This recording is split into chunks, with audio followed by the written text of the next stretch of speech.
Hello everyone. Today we would like to discuss some pointers which will be helpful in reviewing workbooks effectively. So let's look at them right now.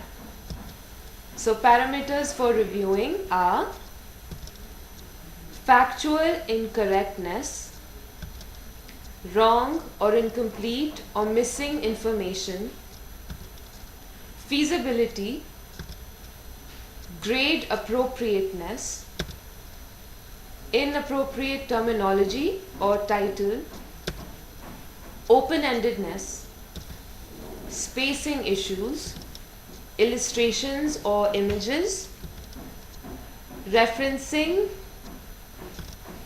repetition of questions. So let's take up each one of these parameters one by one and elucidate them with some examples. Factual incorrectness. Answers to each question must be matched with the answer guide. Here you can see a worksheet and its corresponding answer guide. So let's read the questions that are there in the worksheet and their corresponding answers.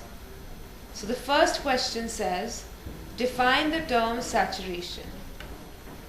And the answer says, saturation is defined as a point where no more of the solute can be dissolved in the solvent to form a solution. So that is a pretty good answer. Let's look at the second question. Choose the correct option. A saturated solution of salt and water is A. Maximum volume of water with fixed amount of salt in it. B. Maximum amount of salt in a fixed amount of water. Now the answer to this is actually B, but as you can see this is incorrect. It's written A. We'll have to change that and make it correct. Let's look at the fourth question now. It says, is it possible that 4 tablespoons of sugar form a saturated solution in a glass of water, but 10 tablespoons of the same tablespoon forms a saturated solution in a mug of water at the same temperature? Give reasons for your answer.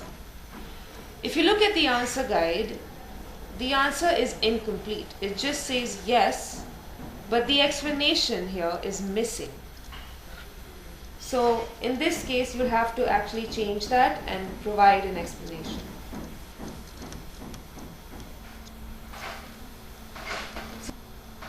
So incorrect question in the worksheet. In question 3 in the crossword puzzle, for going down 2, it says materials that not conduct heat well. First of all, here not should be omitted from this sentence, because if you look up in a cross section, number 5, the sentence already exists. Materials that do not conduct heat well. So this should actually be materials that conduct heat well. Moreover, as a sentence, this is grammatically incorrect. So now let's look at the second parameter, which is wrong, incorrect, or missing instructions. Let's look at this worksheet, actually question 2 of this S2.1 worksheet. It says label the parts of the plant below, but it doesn't make any mention of completing the words given on the left hand side. So this is a perfect example of missing instructions. Another thing is that these blanks on the left hand side, they do not help the students understand that there are multiple letters to fill in them. Now let's take another example. As you can see here in this worksheet, there are 2 circuits on which all questions are based. But in question number 5, is there a difference in the brightness of the bulbs if there are 2 or 3 bulbs in the circuit? This question.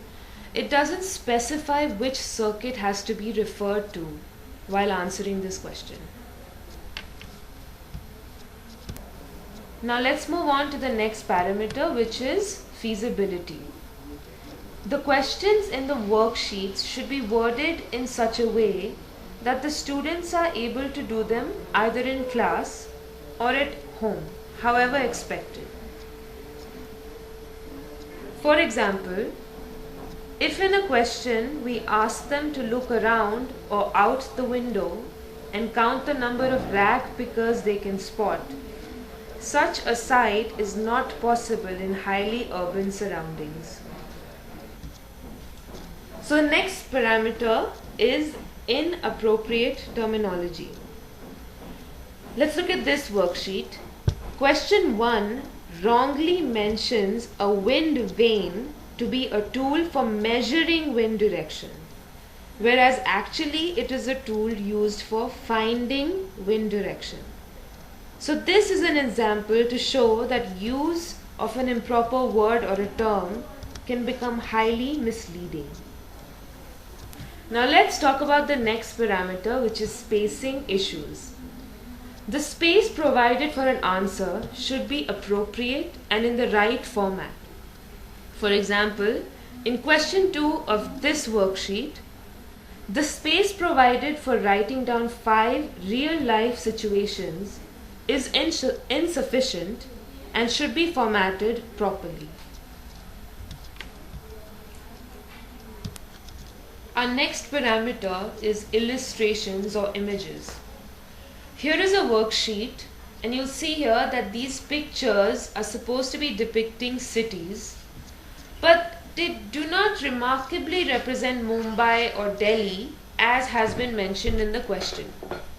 For example, Delhi could have been represented by showing prominent heritage sites like the Red Fort or India Gate, and Gate of India picture could have been used for showing Mumbai. Let's look now at grade inappropriateness, which is our next parameter. Look here, we are talking about irradiation technique, and we expect a grade 7 student to only know the technique. But question 4 asks about the doses required for various food items, which is difficult for a grade 7 student to answer. So this is supposed to be a knowledge-based question and nothing else. So our next parameter is open-endedness. Let's look at this worksheet. It talks about identification of festivals according to the given pictures.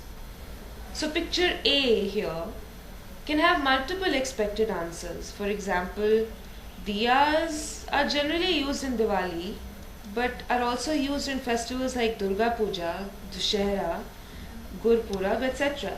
So such questions representing ambiguity should be avoided. In this worksheet, question 3 says, which method according to you is the healthiest? Here, students have been taught different methods of cooking. So they may choose whichever method they think is the healthiest and will give reasons for the same. Now let's look at the answer guide. It says moist method. So as you can see, the answer guide is providing a very specific answer. But for an open-ended question like this, the answer should not be so specific. Students can choose any of the methods, so the answer guide should actually say answer may vary student to student. Now let's look at referencing. Here is a worksheet about identifying celestial bodies. So you can see that we have pictures of planets, very beautiful ones. But if you look closely below each picture, you will see that the source of the picture has been mentioned. So source says wikipedia.com. However, we do not mention any outside references for our illustrations or images in our material. So this will need to be removed. So now let's look at our last parameter, last but definitely not the least, which is repetition of questions. Here you can see we have two worksheets that are successive in history. The first worksheet as 2.1, it has images of historical sources, 4 of them, and then it asks students to write the type of source that it is, followed by the prediction of what this source tells us about the history of that time, right? Now, if you look at the following worksheet, which is the S2.2, it has the same images, and even though the format may look different, the questions are absolutely the same. So this is, I think, a perfect example of repetition of questions, and this will need to be looked at very carefully. Now let's look at another example. This is from a maths workbook. Now this is S14.1 and S15.1. If you look at the second part of both these worksheets, there's 3 necklaces with beads, and it's asking the students to count the beads and write the numbers on the tag. Now if you look at both these questions, they're absolutely identical.